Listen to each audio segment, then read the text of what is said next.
আমরা তাহলে এটাকে schedule করতে হবে আসলে। তো edit campaign এ গেলাম আমরা, হ্যাঁ? তো schedule যদি করতে চাই search set থেকে ওকে আমরা আছি হচ্ছে এখানে।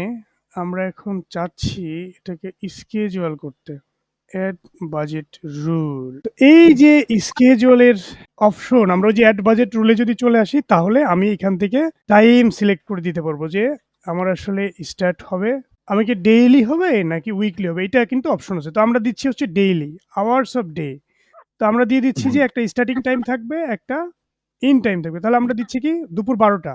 ওকে, আরেকটা হচ্ছে আমাদের এন্ড হবে রাত 10টা মানে হচ্ছে এই যে 22টা। তো আমরা যখন এই যে কন্ডিশন গুলো এপ্লাই করলাম তার মানে এই টাইমের ভিতরেই ও এই অ্যাড গুলোকে সার্ভ করবে। এর বাইরে কিন্তু আর সার্ভ করবে না। এটা হচ্ছে ডেইলি। আর আমরা যদি উইকলি দিতাম তাহলে হচ্ছে সে উইকলি করতো। বাট উইকলিটাও সে ডেইলি হিসেবেই কিন্তু কাউন্ট করবে করবে। আল্টিমেটলি। হুম, হুম। তাহলে হচ্ছে আমরা এই যে এইটা যদি এড করে দেই তাহলে এই যে কন্ডিশন গুলো আমরা দিলাম এটা কিন্তু এড হয়ে যাবে। তাহলে আমরা একটু করে দেই। এখানে রুলস এর হুম। একটা নেম আসলে দিতে হবে। আমরা কি দেব? এটা হচ্ছে সিঙ্গেল টি-শার্ট ক্যাম্পেইন। আচ্ছা। ওকে, ওকে। সো আমরা এটা এড করে দিচ্ছি। যদি সবকিছু ঠিক থাকে এটা এড হয়ে যাওয়া উচিত।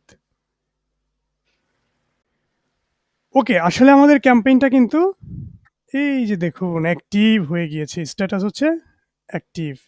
বাট হুম, এই সময়টাতে কিন্তু অ্যাক্টিভ থাকবে।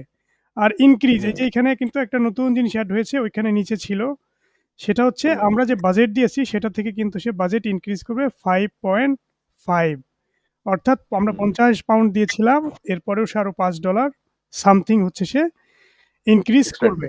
এটা হচ্ছে আমরা চাইলে কমায় দিতে পারতাম বাট আমরা দেখি আসলে সে আল্টিমেটলি কি করে। তো এটা ছিল আসলে আমাদের প্রসেস।